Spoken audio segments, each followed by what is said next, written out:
And then like the government put out this DHS video that made me really scared. The immigration video? Yeah. Talk about pulling that out of context. They're so good at that. They just took something that had nothing to do with something else, you making a joke, and then they're like, he's our spokesperson. You're like, what? Crazy. I didn't sign up for that. And so I started just getting real paranoid. Yeah. You know, it just like, I think it made me really scared, to be honest with you. Hi everyone, JJ here. Welcome back. Yes, well, Theo Von and Andrew Santino, both comedians, both podcasters, sat down on Theo's show and talked through what's been happening recently with Theo, which you might have heard about. Made one previous video on this where people said he bombed in the special, but he was also really fearful and paranoid about what happened, where the government made a video, put him in it without his permission. It was a DHS video, and it really made him look like he was supporting ICE, supporting what was going on, and he really got paranoid about online hate. He did get a lot of hate after that, so he goes through that. It's really interesting what he says here with his good friend, Andrew Santino. Let's see what they've got to say, and I will react to it. What's up? Good to see you, man. Great to see you, bro. So good to see you. Good. How are you feeling? I'm feeling good, man. I'm feeling good, dude. What's going on? I don't have to tour anymore. You're done. So For how long? we might have to retape my special, but You want to talk about it on the show? yeah. I'm curious as fuck. Are you? Big time. Yeah, I'm totally okay talking about it. Yeah, I want to know. I think a lot of people want to know about this. What happened? He looked really kind of confused. It didn't look like it went well from the clips that we've seen, and there was a lot of sort of criticism about that, about what happened there. So he said basically that he went off his meds at first. That was a big part of it. Yeah, what do you want to know? So like, you know, all I saw was what I saw on the internet of the taping, and then I texted you and I was like, how are you? Are you good? What's going on? Yeah. Because the internet likes to drum up nonsense. Yeah. And you texted me some love back, and I just want to know how it went, or what was the deal, like what was going on, you know? Yeah, I mean, well, when we left out of there that night, we thought like it went pretty good. Like, You felt good after it. yeah, I was like, I don't know if we got it, because there was definitely some hang-ups. It was like, I mean, there was a lot of stress like going into it, you know? And I don't know if I want to go super down that road, but like I switched off my medicine because I wanted to have a little bit more emotional, like a storyline. I wanted to be able to like kind of connect a little bit more in some moments. And I was having trouble having any feelings because of antidepressants. Yeah. It was just hard. It's like you try to get a feeling and it kind of stalls out. It like gets stuck in the mud, you know? So that was kind of one thing. And then like the government put out this DHS video that made me really scared. The immigration video? Yeah. Talk about pulling that out of context. They're so good at that. They just took something that had nothing to do with something else, you making a joke, and then they're like, he's our spokesperson. You're like, what? Crazy. I didn't sign up for that. Yeah, well, he didn't sign up for it, but to be fair, he did support MAGA. He had Trump on his podcast, one of those softball kind of interviews, the way that Joe Rogan did too. So these guys did kind of go on MAGA, but to put him in a video for ICE basically at that time was something that he did not want. And he did say that he felt for his personal security. That was in my last video about this. And so, you know, he's getting relatively famous. Both of these guys are, but Theo has one of the most popular podcasts in the US, perhaps in the world, really.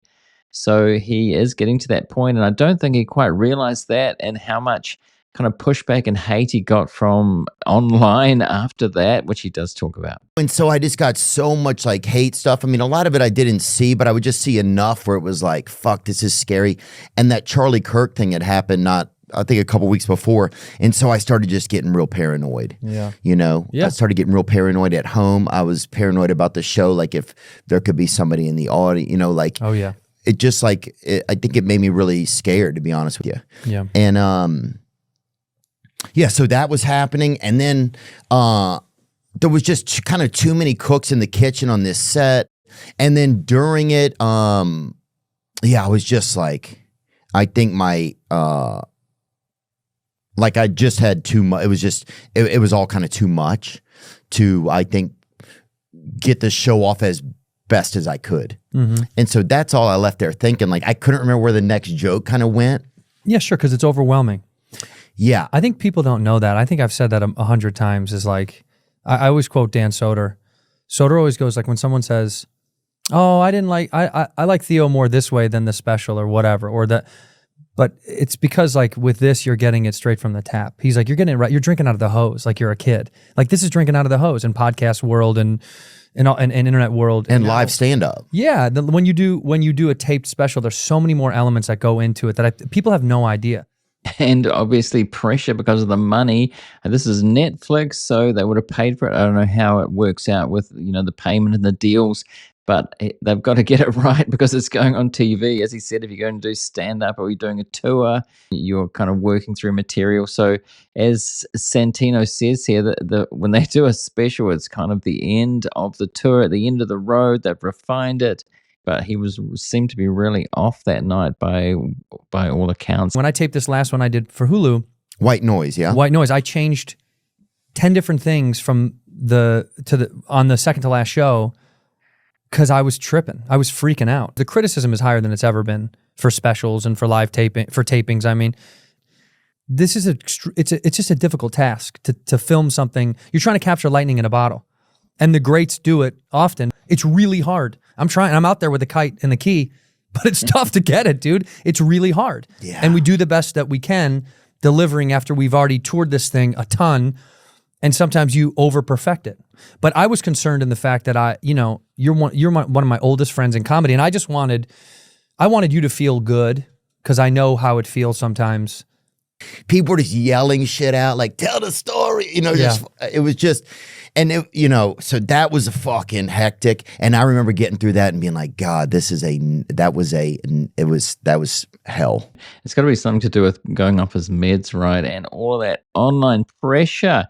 I mean, I've just got a small pod, really not big compared to these guys. And, I get the hate sometimes. You get used to it. You develop a thick skin, but when you're going through something like that, if he's going off his meds and he's got all this pressure, I can understand that. But on the other hand, also, this is their job. This is what they do. So it comes with the territory, right? But, people still are people, no matter how famous they get. People tend to forget that celebrities are actually people. No wonder they, are in their bubble or in their gated kind of community. And if they get some hate online, I can only imagine how that feels, especially something like that when the government uses something of yours without your permission and you get all of this hate for it because they think that you're just a complete supporter and you wouldn't mind, or maybe they just didn't care. It's hard, but I wanted to know you were good when I hit you because I wanted to know that everything was okay. And, people have their own opinions on the internet of what went down, which is like that video that circulated of you talking to the fans after the show. Yeah, that was crazy. And I don't even really remember it, Yeah, because you're running hot at the end of a show. You're not really paying attention to anything. But yeah, we left out of there and we thought like, oh shit, everything's good. Yeah. I think we got it. Let's wait and see in the edit. And then we wake up in the morning and there was just like a ton of shit online. Yeah. And I was like, I just can't even deal with all this. It made me learn a lot about online. And I didn't even look at it. Like, I didn't even look at any of that stuff. And I haven't looked at any of the articles. One of them popped up when I was scrolling. It was like Theo bombs Netflix or something, which wasn't even true. I'm really keen to see this special when it comes out, whether he re-records or not. During the show, it was like, look, guys, I'm just having a tough time. And I was like, oh, man, something is wrong. Anxiety. You're excited and nervous about doing something so important to you. And I was like, well, I can't go to my stool and get water right now. I just walked on stage. Like, they're clapping. I can't fucking take a break already. Like the guy that shits when he gets right to work, dude. Right. The moment he walks in the door. I got to shit right away. That's what it feels. I think it's an overwhelming feeling that cannot be articulated. I'm not smart enough to do it, but I do know what that feels like as a comic. But so what are you going to do now? You feel like you want to tape it again? I literally, yesterday they just sent me another cut of like, I gave them some notes on a cut. Yeah. They're sending me another cut. It might be fine. I just wanted to have a little bit more of a story to it. It was just like, there was just a lot going on, dude. And I was just like, I think I was just spreading myself too thin. I don't know. It was just a lot of shit. And I just don't know if I landed it as well as I would have liked to. Well, what do you think about this? I mean, I just can't imagine with all of that pressure and the online hate going on when he was doing this. I mean, I'm just an idiot on the internet talking every day here. I don't go out live to do things. And as he said, there was genuine fear and some paranoia. Remember, it was just a couple of weeks after Charlie Kirk. So I can understand it. I don't want to be too critical of this because there's mental health involved here. Obviously, I don't know if he's going to re-record it, as I said, but I'm keen to see it when it does come out. What do you think about this? Let me know. Do you think that because he supported Trump and really the government used him in that way? I'm surprised if he still supports the government after that, the Trump administration using him like that. Let me know what you think. And also, right now, I'm going to put a related link below me on screen if you want to go and see that now. And also, a subscribe link on screen. Also, do join the channel as a member. Support the channel, support the pod if you want to. And catch us, follow us on Spotify, wherever they're on video too. Thanks for watching this one, everyone. And I'll see you in the next one.